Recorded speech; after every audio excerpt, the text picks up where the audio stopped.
Hello everyone, and welcome to Micro's Review Game Reviews, and this week I'll be reviewing Die Hard Trilogy for the Sega Saturn. Now, this is a fantastic game for lots of reasons. The best way to describe it is, you're a kid, and you don't have an abundance of money. Games come every now and then, so when you pick a game, you've got to get your money's worth, and you've got to get something really special. This game was just that.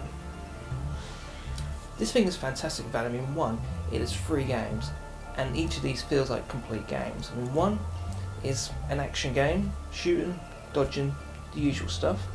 Next one is a shoot 'em up, which you could use with a light gun, fantastic. And the next one after that is a driving game. About the game came out in '96 and was released for the Sega Saturn and the PlayStation. The game was made by Probe Entertainment, which was an offshoot development company of Acclaim. Now, Acclaim doesn't really exist anymore, and as far as I know, there's a company sort of which was created to take over a lot of the IPs the company owned. So, as far as I'm concerned, the only people who could possibly make sequels or continue this is Fox, because they own the rights to the film franchise. And at a later date, there was a sequel which was Die Hard Trilogy 2, Viva Las Vegas, which was an okay game, not as good as this one though. So let's talk about each of these games.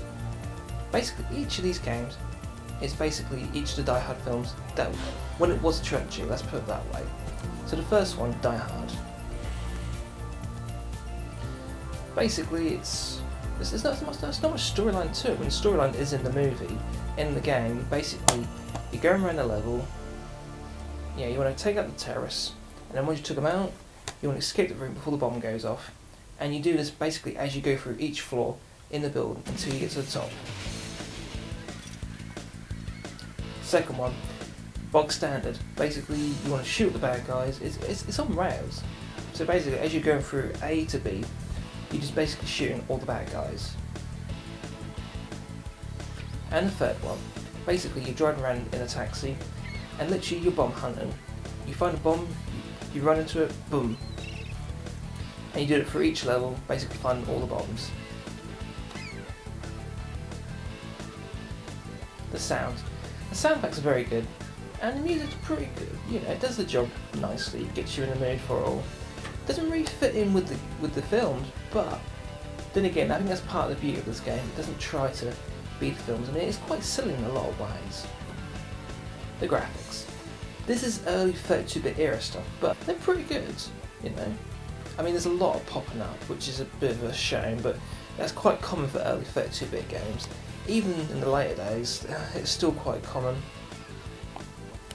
I mean, the PlayStation version is very good, and the Saturn version, to be honest with you, I can't see any differences. I mean, apparently it took long to do that version because, well, they say it's a less superior system, which is rubbish. It's just a very different beasts. But quite frankly, I'm happy with the Saturn version. I'm a Sega fan. I'm a fan of Saturn. So if I had a choice between the PlayStation version or the Saturn version, I had to get this one. So, my final thoughts. As far as I'm concerned, nearly every gamer has either heard of this game or played it. But just in case you haven't, it's pretty cheap to find on the PlayStation and for the Saturn, and it's good value. It's 3 games. Each of them, beyond, as far as I'm concerned, could have been sold as a full-length game.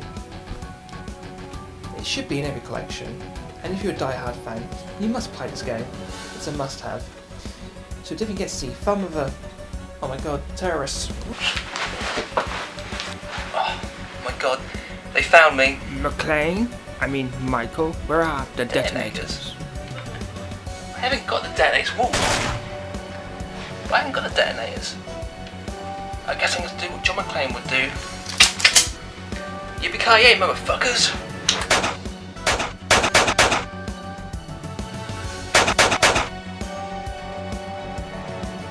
That's it, I'm getting them. Ah!